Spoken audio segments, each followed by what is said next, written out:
Hello friends, स्वागत है आपका नेक्स्ट पॉइंट में। आज हम देखेंगे आज यानी 26 नवंबर के करंट अफेयर्स को, जो कि सभी एग्जाम्स के लिए जिनमें भी करंट अफेयर्स पूछा जाता है उन सभी के लिए काफी इंपॉर्टेंट होने वाला है।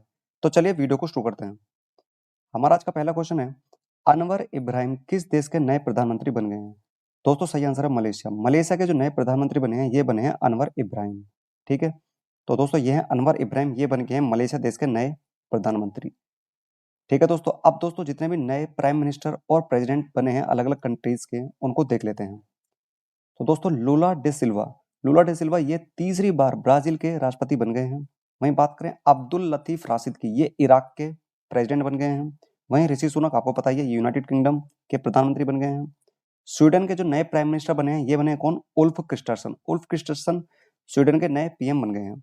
अभी सऊदी अरब के क्राउन प्रिंस मोहम्मद बिन सलमान को प्रधानमंत्री नियुक्त कर दिया गया है। ठीक है, तो ये बन गए हैं सऊदी अरब के। ठीक है, तो ये नए पीएम और प्रेसिडेंट से अभी रिसेंट में अपॉइंट हुए हैं, तो दोस्तों ये आपको ध्यान रखना है। अब मलेशिया की बात हुई थी दोस्तों इस क्वेश्चन के अंदर, तो मलेशिया के बारे में देख लेते हैं। मलेशिया एशिया कॉन्टिनेंट में पड़ता है। प्राइम मिनिस्टर जैसे आपको मैंने बताया अनवर इब्राहिम यहाँ के पीएम बन गए हैं। कैपिटल क्या है इसकी मलेशिया की? यह है कुआलालंपुर यहाँ की कैपिटल है। और करेंसी यहाँ चलती है रिंगिट क्या चलती है? करेंसी चलती है। ठीक है, अब दोस्तों मलेशिया को देख लेते हैं मैप के ऊपर। यह है दोस्तों एशिया का मैप यहाँ पे। ठीक है, तो यहाँ है ये अपना इंडिया। इंडिया से हम इधर चलेंगे साउथ ईस्ट में, तो ये है यहाँ मलेशिया। ठीक है, मलेशिया ये यहाँ इधर है, और कुछ पार्ट यहाँ है और ये कुछ यहाँ है। ठीक है, ये है मलेशिया। ठीक है, तो ये आपको ध्यान रखना है। चलिए चलते हैं अगले क्वेश्चन की तरफ। कौन सा फुटबॉलर 5 वर्ल्ड कप में गोल करने वाला पहला खिलाड़ी बन गया है? सही आंसर है क्रिस्टियानो रोनाल्डो। क्रिस्टियानो रोनाल्डो ने 5 वर्ल्ड कप में लगातार गोल करने वाले ये पहले खिलाड़ी बन गए हैं। दोस्तों अभी आपको पता ही है फीफा आयोजित हो रहा है कहाँ? कतर में आयोजित हो रहा है। यहाँ पर जो है क्रिस्टियानो रोनाल्डो ने इन्होंने घाना कंट्री के खिलाफ गोल करके लगातार 5 वर्ल्ड कप में इन्होंने गोल कर दिए हैं। ठीक है, और इनके जो टोटल वर्ल्ड कप में गोल हो गए हैं ये 8 गोल हो गए हैं। और वहीं टोटल इंटरनेशनल में बात की जाए तो इंटरनेशनल में इनके 118 गोल हो गए हैं। ठीक है, और इन्होंने घाना देश को उन्होंने 3-2 से हरा दिया है। ठीक है, किसने? क्रिस्टियानो रोनाल्डो की टीम ने। क्रिस्टियानो रोनाल्डो किसके लिए खेलते हैं? पुर्तगाल के लिए खेलते हैं। ठीक है, आपको ध्यान रखना है। ठीक है, अब दोस्तों चलते हैं आगे। अब कुछ स्पोर्ट्स के रिलेटेड कुछ करंट अफेयर्स देख लेते हैं। आर्मी रेड टीम ने 72वीं इंटर सर्विसेज वॉलीबॉल चैंपियनशिप 2023 जीती है। वहीं बात करें मनिका बत्रा की। मनिका बत्रा जो है पहली भारतीय महिला हैं जिन्होंने एशिया कप टेबल टेनिस में पदक जीता है। ठीक है, प्रणय शर्मा जो है कराटे 1 सीरीज ए में इन्होंने अभी गोल्ड मेडल जीता है, और गोल्ड मेडल जीतने वाले पहले भारतीय बन गए हैं। वहीं बात करें सेबेस्टियन वेट्टल की। सेबेस्टियन वेट्टल ये फॉर्मूला 1 रेसिंग से अभी इन्होंने संन्यास ले लिया है। किसने? सेबेस्टियन वेट्टल ने। और वहीं से फॉर्मूला 1 रेसिंग में ही बात करें, रेडबुल के जो मैक्स वर्स्टेपन, रेडबुल के लिए खेलने वाले जो मैक्स वर्स्टेपन हैं, इन्होंने Abu Dhabi F1 grand prix जीत लिया है, और इसके साथ इन्होंने 15 टोटल इनकी जीत हो गई हैं इस सीजन में 2022 के अंदर। ठीक है, आपको ध्यान रखना है। चलिए चलते हैं आगे अगले क्वेश्चन की तरफ। अंतर्राष्ट्रीय महिला हिंसा उन्मूलन दिवस कब मनाया जाता है? International day for the elimination of violence against women, ये किस दिन मनाया जाता है? तो दोस्तों ये मनाया जाता है 25 नवंबर को। 25 नवंबर को हर साल अंतर्राष्ट्रीय महिला हिंसा उन्मूलन दिवस मनाया जाता है। ठीक है, और इसकी इस बार की थीम क्या रही है दोस्तों? इस बार की इसकी थीम रही है unite activism to end violence against womens and girls. ये इसकी इस बार की थीम रही है। ठीक है, आपको ध्यान रखना है। और दोस्तों आज क्या है? 26 नवंबर। आज के दिन कौन सा डे बनाया जाता है भारत में? ये बनाया जाता है national milk day. National milk day ये किसके जन्मदिन के अवसर पर बनाया जाता है? ये बनाया जाता है वर्गीस कुरियन। ठीक है, वर्गीस कुरियन को श्वेत क्रांति का जनक भी माना जाता है, और इन्हीं के जन्मदिन पर नेशनल मिल्क डे भारत में हर साल 26 नवंबर को मनाया जाता है। ठीक है, अब कुछ इंपॉर्टेंट डेज की बात कर लेते हैं दोस्तों। 1 नवंबर को विश्व शाकाहारी दिवस मनाया जाता है। 1 नवंबर को संत दिवस मनाया जाता है। 5 नवंबर को विश्व सुनामी दिवस। 7 नवंबर को राष्ट्रीय कैंसर जागरूकता दिवस। 7 नवंबर को शिशु संरक्षण दिवस। 8 नवंबर को विश्व रेडियोग्राफी दिवस। 8 नवंबर को गुरु नानक देव जयंती मनाई जाती है। 9 नवंबर की बात की जाए तो राष्ट्रीय कानूनी सेवा दिवस। 10 नवंबर को परिवहन दिवस। 12 नवंबर को विश्व निमोनिया दिवस। 13 नवंबर को विश्व दया दिवस यानी वर्ल्ड काइंडनेस डे। 14 नवंबर को भारत में जो है बाल दिवस मनाया जाता है। ठीक है, और 14 नवंबर को वर्ल्ड डायबिटीज डे यानी विश्व मधुमेह दिवस मनाया जाता है। 17 नवंबर को राष्ट्रीय मृगी दिवस। 19 नवंबर को विश्व शौचालय दिवस। 19 नवंबर को अंतर्राष्ट्रीय पुरुष दिवस। 20 नवंबर को अफ्रीका औद्योगिकरण दिवस मनाया जाता है 20 नवंबर को। और 20 नवंबर को वर्ल्ड वर्ल्ड जो है वर्ल्ड विश्व बाल दिवस। ठीक है, वर्ल्ड चिल्ड्रन डे मनाया जाता है 20 नवंबर को। वहीं भारत में बाल दिवस ये 14 नवंबर को मनाया जाता है। 21 नवंबर को विश्व टेलीविजन दिवस। और 25 नवंबर को क्या मनाया गया? ये महिलाओं के खिलाफ हिंसा के उन्मूलन उन्मूलन के लिए अंतर्राष्ट्रीय दिवस मनाया गया। और आज 26 नवंबर को क्या बनाया गया? नेशनल मिल्क डे भारत में मनाया गया, ठीक है, आपको ध्यान रखना है। चलिए चलते हैं आगे अगले क्वेश्चन की तरफ। पत्रकारिता में उत्कृष्टता के लिए प्रतिष्ठित डॉक्टर मंगलम स्वामीनाथन राष्ट्रीय पुरस्कार 2022 से हाल ही में किसे सम्मानित किया गया है? सही आंसर है दोस्तों विष्णु त्रिपाठी। विष्णु त्रिपाठी को पत्रकारिता में प्रतिष्ठित डॉक्टर मंगलम स्वामीनाथन राष्ट्रीय पुरस्कार 2022 से सम्मानित किया गया है। काफी इंपॉर्टेंट क्वेश्चन दोस्तों, पूछा जा सकता है, ठीक है। तो ये है कौन? विष्णु त्रिपाठी, इनको ये सम्मान मिल गया है, ठीक है। अब कुछ अवार्ड्स की बात हुई है तो अवार्ड्स देख लेते हैं। दानिश मंजूर भट्ट, दानिश मंजूर भट्ट को जयपुर फुट यूएसए के पहले वैश्विक मानवतावादी पुरस्कार से सम्मानित किया गया है। वहीं यूनेस्को मदनजीत सिंह पुरस्कार ये किसको मिला है? ये मिला है फ्रांका मा ए सुलेमयोंग, ठीक है, सुलेमयोंग को इनको यूनेस्को मदनजीत सिंह पुरस्कार 2022 मिला है। वहीं खालिद जावेद को जेसीबी पुरस्कार लिटरेचर में मिला है, ठीक है, 2022 का। तिब्बती आध्यात्मिक नेता दलाई लामा, इनको क्या मिला है? गांधी मंडेला पुरस्कार मिला है। वहीं भारत की ओर से, ये काफी इंपॉर्टेंट क्वेश्चन दोस्तों, भारत की ओर से पूर्णिमा देवी बर्मन को संयुक्त राष्ट्र के सर्वोच्च पर्यावरण पुरस्कार से सम्मानित किया गया है। प्रतिष्ठित डॉक्टर कलाम सेवा पुरस्कार ये किसको मिला है? ये मिला है रवि कुमार सागर को, ठीक है। कुछ दोस्तों ये कुछ अवार्ड्स हैं अभी रिसेंट में दिए गए हैं, काफी इंपॉर्टेंट हैं दोस्तों, आने वाले एग्जाम में पूछे जा सकते हैं, ठीक है, तो ये आपको ध्यान रखना है। चलिए बढ़ते हैं अगले क्वेश्चन की तरफ। कौन सा राज्य हाल ही में 22 लाख किसानों का 14,000 करोड़ रुपए का कर्ज माफ कर चुकी है? तो दोस्तों किस राज्य ने भी हाल ही में 22 लाख किसानों का 14,000 करोड़ रुपए का कर्ज माफ कर दिया है? तो दोस्तों सही आंसर है राजस्थान। राजस्थान की सरकार ने 22 लाख किसानों का जो है लोन वो माफ कर दिया है, ठीक है। और क्या अमाउंट है? 14,000 करोड़ इसका अमाउंट है जो कि इन्होंने माफ कर दिया है, ठीक है। ये है राजस्थान के सीएम अशोक गहलोत, ठीक है, इन्होंने ऐसा कर दिया है। अब राजस्थान की बात हुई है, राजस्थान से रिलेटेड कुछ करंट अफेयर्स देख लेते हैं। राजस्थान प्रतिष्ठित 8 दिवसीय पुष्कर मेले की इन्होंने मेजबानी की। पुष्कर मेला कहाँ मनाया गया? राजस्थान में मनाया जाता है, ठीक है, 8 दिवसीय ये होता है। वहीं राजस्थान में विश्वास स्वरूपम शिव की प्रतिमा है, ठीक है, जो कि नाथद्वारा में स्थापित की है और इसकी हाइट कितनी है? 369 फीट 369 फीट इसकी ऊंचाई है। जैक्सन ग्रीन ने राजस्थान में हरित हाइड्रोजन परियोजना 22,400 करोड़ रुपए का निवेश करके इन्होंने शुरू किया, ठीक है, राजस्थान के अंदर जैक्सन ग्रीन ने। राजस्थान ने 100 दिन की शहरी रोजगार गारंटी योजना शुरू की है, ठीक है, और राजस्थान सरकार ने महिला उद्यमियों की मदद के लिए क्या कार्यक्रम शुरू किया? महिला निधि कार्यक्रम इन्होंने शुरू किया है, ठीक है। तो दोस्तों ये राजस्थान से रिलेटेड कुछ करंट अफेयर्स हैं जो आपको ध्यान रखने हैं। राजस्थान की बात हुई है, राजस्थान के गवर्नर कलराज मिश्र हैं, चीफ मिनिस्टर हैं क्या? अशोक गहलोत हैं, कैपिटल है जयपुर। राज्यसभा में सीटों की बात की तो 10 सीटें हैं, वहीं लोकसभा में सीटों की बात की तो 25 सीटें हैं, और ये है लोकेशन राजस्थान की मैप के ऊपर। बढ़ते हैं अगले क्वेश्चन की तरफ। हाल ही में किसे तेंजिंग नोर्गे राष्ट्रीय साहसिक पुरस्कार 2021 दिया गया है?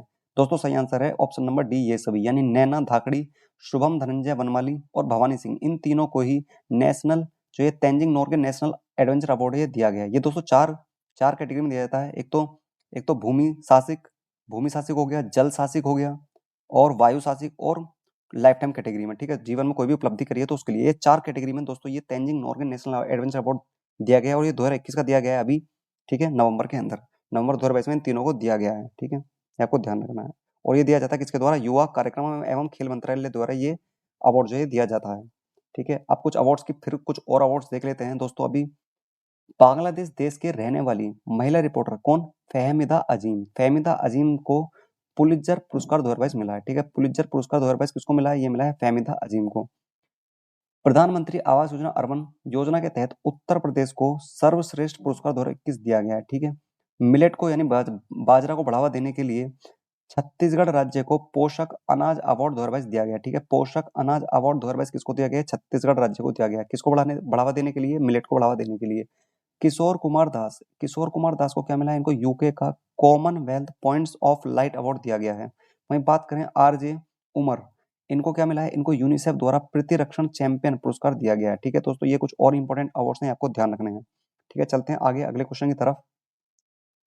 किस राज्य में पोस्ट हार्वेस्ट मैनेजमेंट सेंटर और रूरल कलेक्शन सेंटर का उद्घाटन किया गया है? सही आंसर है दोस्तों त्रिपुरा। त्रिपुरा राज्य में पोस्ट हार्वेस्ट मैनेजमेंट सेंटर और रूरल कलेक्शन सेंटर का उद्घाटन किया गया है। त्रिपुरा के जो सीएम है मानिक शाह, इन्होंने दोस्तों ये कार्यक्रम शुरू किया इन्होंने, जिससे क्या होता है, जो 500 से अधिक किसानों को इससे फायदा होगा। जिससे क्या होता है दोस्तों, जो जितनी सब्जियां और फल हैं जो बिक नहीं पाते हैं, तो वो उनसे क्या होता है, उनको नुकसान हो जाता है, ठीक है, किसानों को। तो उनको ऐसा नुकसान ना हो, तो उनके लिए पोस्ट हार्वेस्ट मैनेजमेंट सेंटर और रूरल कलेक्शन सेंटर का उद्घाटन किन्होंने किया है? मानिक शाह ने किया है, जो कि त्रिपुरा के सीएम है, ठीक है, आपको ध्यान रखना है। अब त्रिपुरा से रिलेटेड कुछ करंट अफेयर्स देख लेते हैं। त्रिपुरा के मुख्यमंत्री मानिक शाह ने राज्य के पहले सरकारी अंग्रेजी माध्यम कॉलेज का उद्घाटन किया है।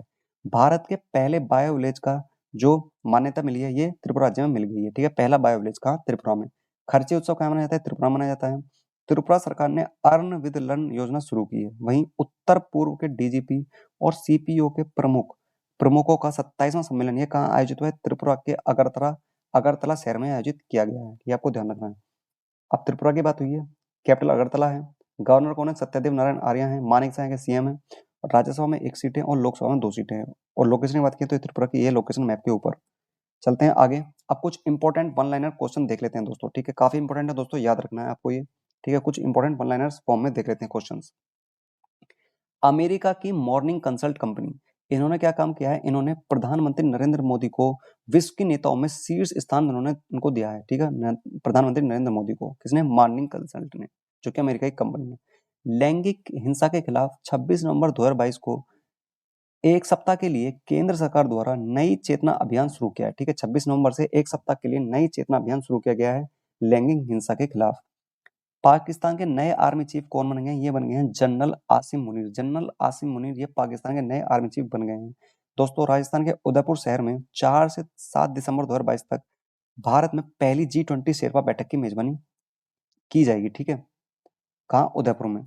अभी हाल ही में यूरोपीय संसद ने रूस को आतंकवाद के राज्य प्रायोजक के रूप में नामित कर दिया है। किसने? यूरोपीय संसद ने रूस को, ठीक है? वार्षिक युवा महोत्सव सोनजल 2022 ये कहाँ आयोजित किया गया है? ये किया गया जम्मू कश्मीर में। ये आपको ध्यान रखना है, ठीक है दोस्तों? ये कुछ इंपॉर्टेंट वन लाइनर क्वेश्चन हैं, ये आपको ध्यान रखने हैं, ठीक है? चलिए चलते हैं आगे अगले क्वेश्चन की तरफ। फिक्की द्वारा लाइफ टाइम अचीवमेंट अवार्ड 2022 से किसे सम्मानित किया गया है? सही आंसर है दोस्तों राजेंद्र सिंह। राजेंद्र सिंह को फिक्की द्वारा लाइफ टाइम अचीवमेंट अवार्ड 2022 से सम्मानित किया गया है। और ये राजेंद्र सिंह कौन है? ये एनआईआईटी के ये फाउंडर हैं। कौन? राजेंद्र सिंह। एनआईआईटी यानी national institution of information technology, इसके कौन है? ये फाउंडर रहे हैं राजेंद्र सिंह। अब फिक्की की बात है, फिक्की की फुल फॉर्म है federation of Indian chambers of commerce and industry, ये इसकी फुल फॉर्म है। प्रेसिडेंट इसके कौन है? करंट में ये है सुब्रकांत पांडा। फाउंडेड हुई थी कब? 1927 में हुई थी। और किसके कहने पर हुई थी? महात्मा गांधी के कहने पर हुई थी, ठीक है? और फाउंडर कौन है इसके? घनश्याम दास बिरला है। और हेडक्वार्टर कहाँ है इसका? हेडक्वार्टर है नई दिल्ली में। ये आपको ध्यान रखना है। चलते हैं अगले क्वेश्चन की तरफ। किस देश ने चीन के साथ दुनिया की सबसे लंबी गैस आपूर्ति डील पर हस्ताक्षर कर दिए हैं? सही आंसर है दोस्तों कतर। कतर देश ने चीन के साथ दुनिया की सबसे लंबी गैस आपूर्ति डील पर हस्ताक्षर कर दिए हैं। और कतर में क्या आयोजित हो रहे हैं दोस्तों? फीफा जो वर्ल्ड कप है ये कहाँ खेला जा रहा है? ये भी कतर में ही खेला जा रहा है, ठीक है? आप देख सकते हैं ये डील इनकी अभी साइन हो गई है, ठीक है? अब कतर की बात हुई है। कतर एशिया कॉन्टिनेंट में पड़ता है। कैपिटल दोहा है। करेंसी क्या चलती है? रियाल, यहाँ कतरी रियाल चलती है। प्राइम मिनिस्टर कौन है यहाँ के? ये हैं खालिद बिन खलीफा, ये यहाँ के पीएम है। और लोकेशन की बात की जाए तो ये इंडिया है। इंडिया से इधर चलेंगे कहाँ? वेस्ट साइड में, तो ये है इधर, ये कतर, ठीक है? ये आपको याद रखना है। चलिए चलते हैं आगे अगले क्वेश्चन की तरफ। इसरो ने हाल ही में कौन सा साउंडिंग रॉकेट को सफलतापूर्वक लॉन्च कर दिया है दोस्तों? तो इसरो ने जो अभी साउंडिंग रॉकेट लॉन्च किया है इसका नाम है RS-200। RS-200 को इसरो ने सफलतापूर्वक दोस्तों लॉन्च कर दिया है, ठीक है? अब दोस्तों स्पेस की बात हुई है तो स्पेस से रिलेटेड कुछ करंट अफेयर्स देख लेते हैं हम। इसरो ने अभी हाल ही में PSLV C-54 EOS-06 मिशन को लॉन्च कर दिया है। इसरो द्वारा लॉन्च किया गया क्या? Vikram S rocket S1। Vikram S1 rocket को इसरो ने लॉन्च किया है। और ये बनाया किसके द्वारा गया है? ये प्राइवेट कंपनी एरोस्पेस, ठीक है? एरोस्पेस, ठीक है? स्काई रूट एरोस्पेस ये कंपनी है, इन्होंने बनाया है और इसरो ने इसको लॉन्च किया है। अमेरिकी अंतरिक्ष एजेंसी नासा ने चंद्रमा पर आर्टेमिस 1 रॉकेट लॉन्च कर दिया है। और दोस्तों इसरो ने चंद्रयान 3 को लॉन्च करने की जो इनकी इन्होंने डेट घोषित की है वो की अगस्त 2023। अगस्त 2023 में चंद्रयान 3 को लॉन्च करेगा कौन? इसरो। नासा का SpaceX क्रू 5 अंतरराष्ट्रीय अंतरिक्ष स्टेशन के लिए लॉन्च कर दिया गया है, ठीक है? अब इसरो की बात हुई है। इसरो का हेडक्वार्टर है बेंगलुरु में। फाउंडेड हुई थी कब? 15 अगस्त 1969 को। फाउंडर कौन है? विक्रम साराभाई। चेयरमैन कौन अभी करंट में? ये है एस सोमनाथ। तो दोस्तों ये थी हमारी आज की वीडियो अगर पसंद आई है तो प्लीज वीडियो को लाइक कर देना, दोस्तों के साथ शेयर कर देना, और चैनल पर नए हैं तो चैनल को सब्सक्राइब करके बेल आइकन प्रेस कर देना, जिससे आपको हमारी वीडियो का डेली नोटिफिकेशन मिलता रहेगा। चलिए मिलते हैं नेक्स्ट वीडियो में, तब तक के लिए धन्यवाद।